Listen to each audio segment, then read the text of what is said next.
it's Cindy, and what's for supper Sunday? Hope you guys are having a great weekend. Tonight's dinner is called, not sure if I'm pronouncing it right, but it's mushroom and tagliatelle pasta. It's a Bolognese sauce. I got the recipe from the back of my gluten-free pasta box. So let me show you what I have here. So this is my first time making it, giving it a try. Okay, so the ingredients that they called for are 8 ounces of mushrooms, which I have here, 1 clove of garlic, but I added 2 more, 1 carrot, and I added 1.5, like one in a, one carrot and then a smaller one. They said half an onion, but I'm doing a whole onion.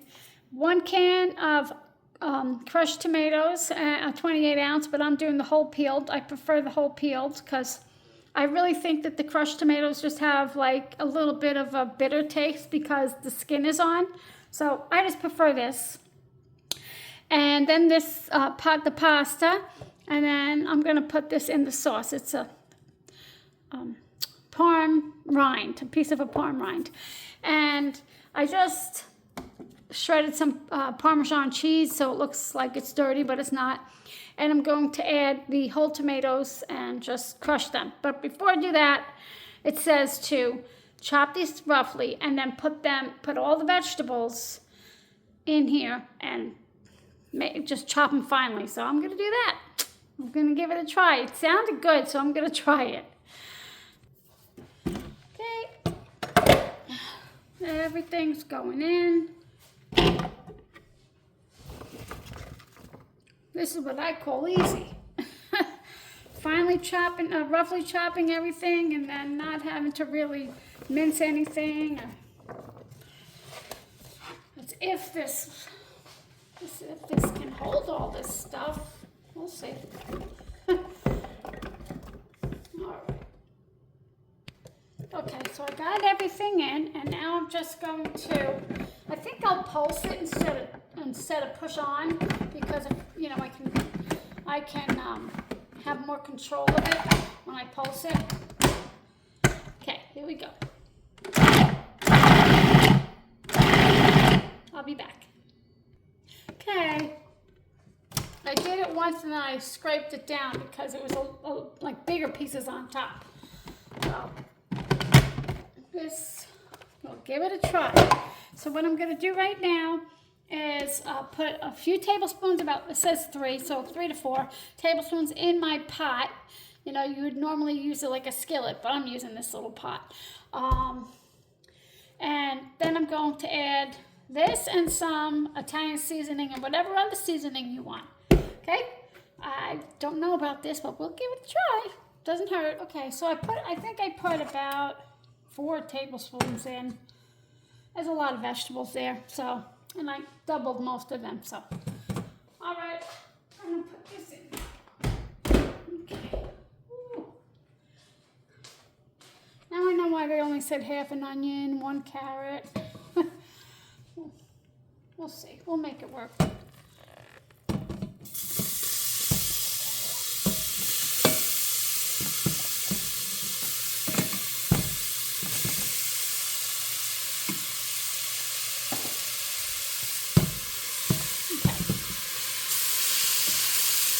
Smells good already. Let me finish that. Okay, it's all in there. And what my problem is I always use a too small of a vessel to cook with all the time. I'm sure this will cook down a little, I hope. So I'm just gonna, definitely should have done a bigger pot. But if I add some salt and pepper, maybe that will help. A little salt will help. And I'm gonna add Italian seasoning and red pepper flakes. I'm just gonna throw that in there.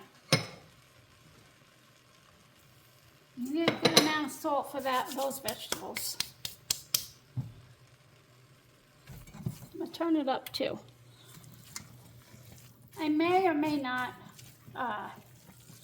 change pots. Looks like I should at this point, but we'll see. All right. That looks weird, right? But it smells good. Okay, just gonna add a few pepper flakes in there.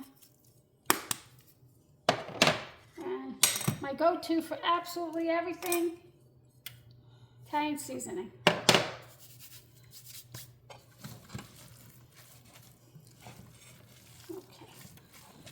Let this go for about 10 to 15 minutes. See what it looks like.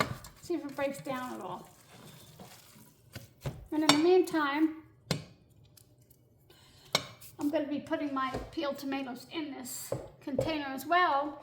So you can always do it by hand, crush the tomatoes by hand, but it's just easier to put it in there. So, okay, so I've been cooking this for about 15 minutes, and I think it went down a little bit. And I tasted it, and it tastes really good.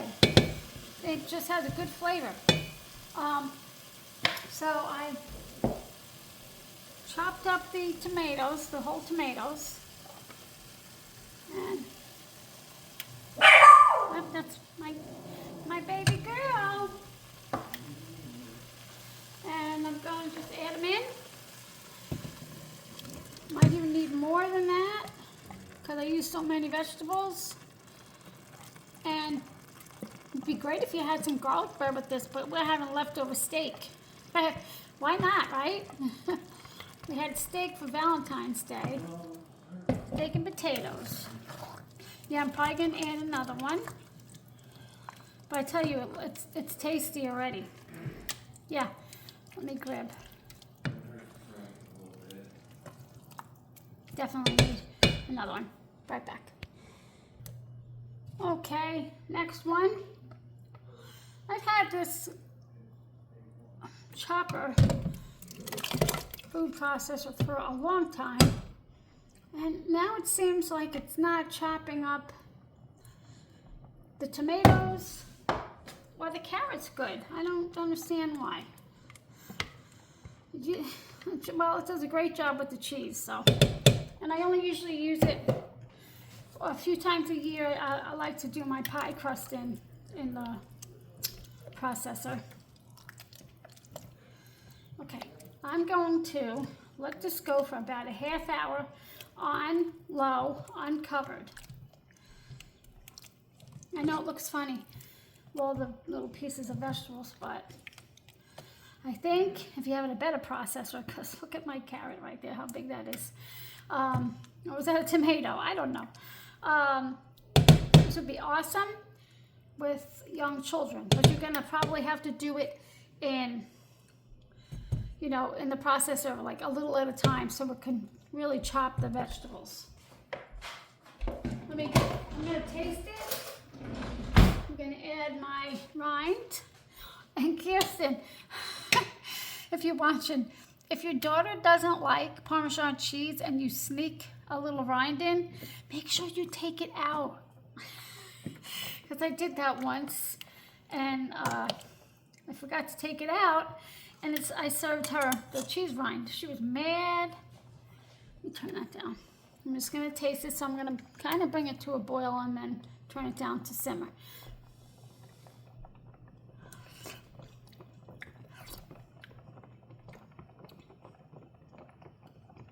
Ooh, that red pepper flakes hot.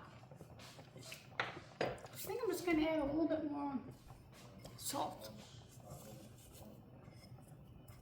Maybe a teeny bit of sugar too, I'm not sure. Well, this is good because just my husband and I tonight. If we don't finish it, I can put it in the freezer. See, there's my tomato. Like, how did you not get that? And have it for Thursdays or whenever he plays poker. And what's that? Oh, that's the cheese. I'm losing it. Okay, about a half hour, I'm gonna let this simmer. I'm gonna wait for it to come up to a boil and then I'll turn it down. So it just has a few more minutes and I partially covered it. I didn't want it splattering anywhere.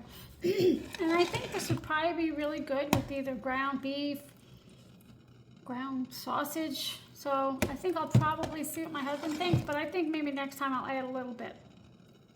I mean, today we're having steak with it, just because it's leftover, so it's no big deal. But yeah, as a full meal, I think beef maybe. I don't know.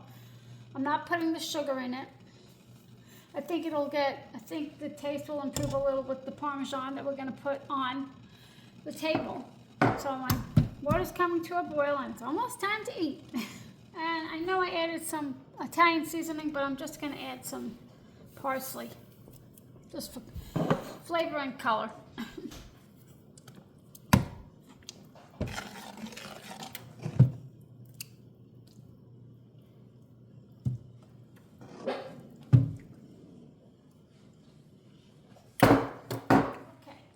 Done.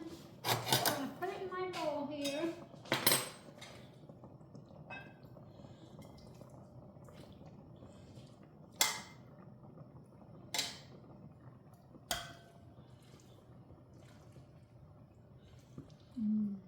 Delish.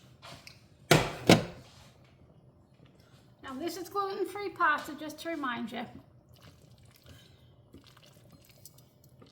And I didn't rinse the pasta this time, although I like to with the gluten-free pasta, because if I do, then the sauce won't stick.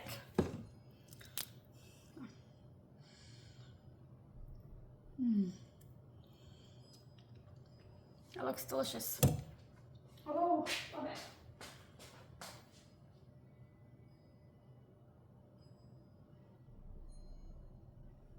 I know I just made pasta sauce on, I think it was last Sunday, but why not? That's what you do on Sundays. So this is what it looks like. I'll probably add a little bit more pasta after. And I think it's really tasty. For the first time making it, I think it's very tasty. Let me just grab my steak. Okay, there it is.